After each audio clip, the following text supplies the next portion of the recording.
How to remove childhood trauma. A long time ago, the human brain got really big really quickly. It tripled in size over 1 million years or so. So we had to be born with a brain that was much less than fully formed. Otherwise, to be born with more fully formed brains, we would have lost the ability to walk because our hips would have had to become much wider than they are. That means that our brains are still developing for 15 to 20 years after we are born. And this means that the stuff that happens to us when we are very young, when we are still developing consciousness and a sense of self, kind of gets hardwired in there. This is why removing childhood trauma is so difficult. Most of that stuff happened before we even had any idea of who we were and what was really going on. Even worse is back then when we were very young, we perceived the world in a much different way than we do today. We were young and utterly helpless. The adults who took care of us were gods and controlled everything about our environment. So even if they thought the stuff they did to us back then was no big deal, we interpreted it as being much more powerful than it really was. So how can you get rid of childhood trauma? Very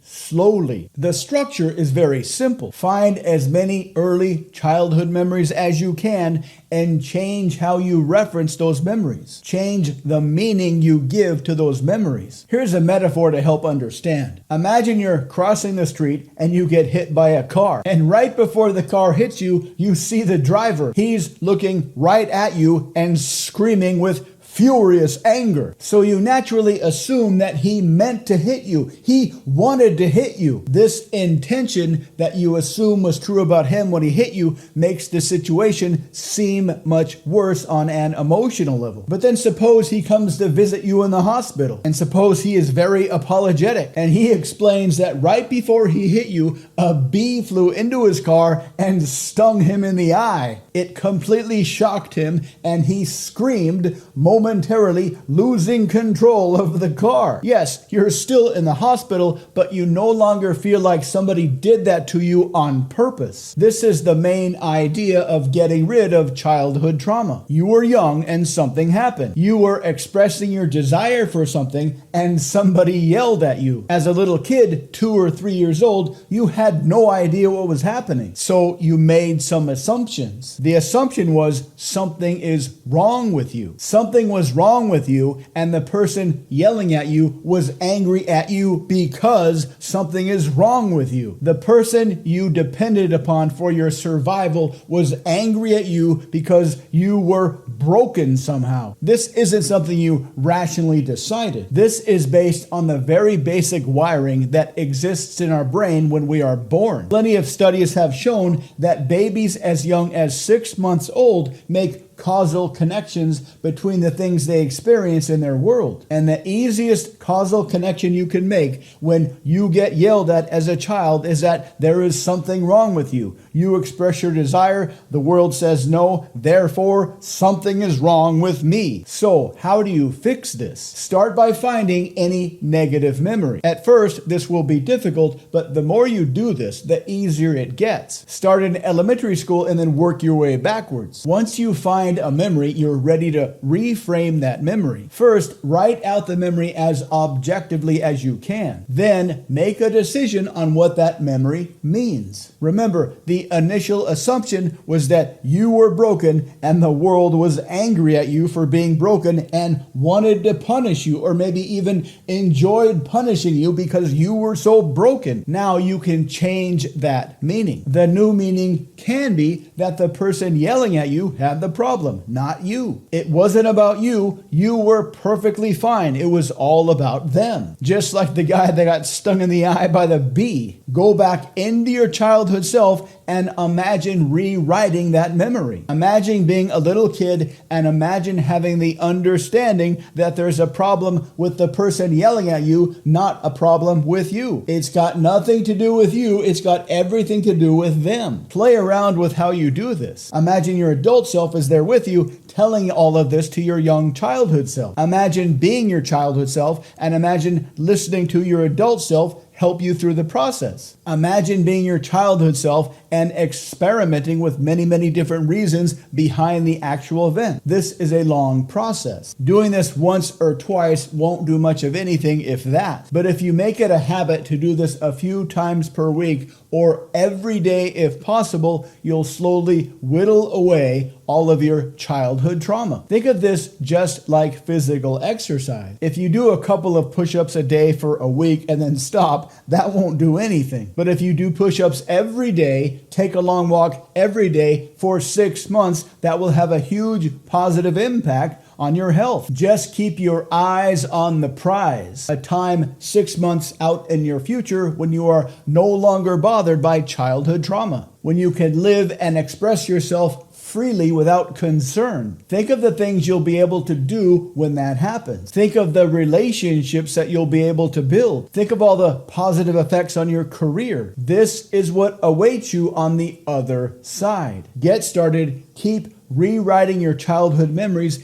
and continue to transform who you are. Thank you for watching.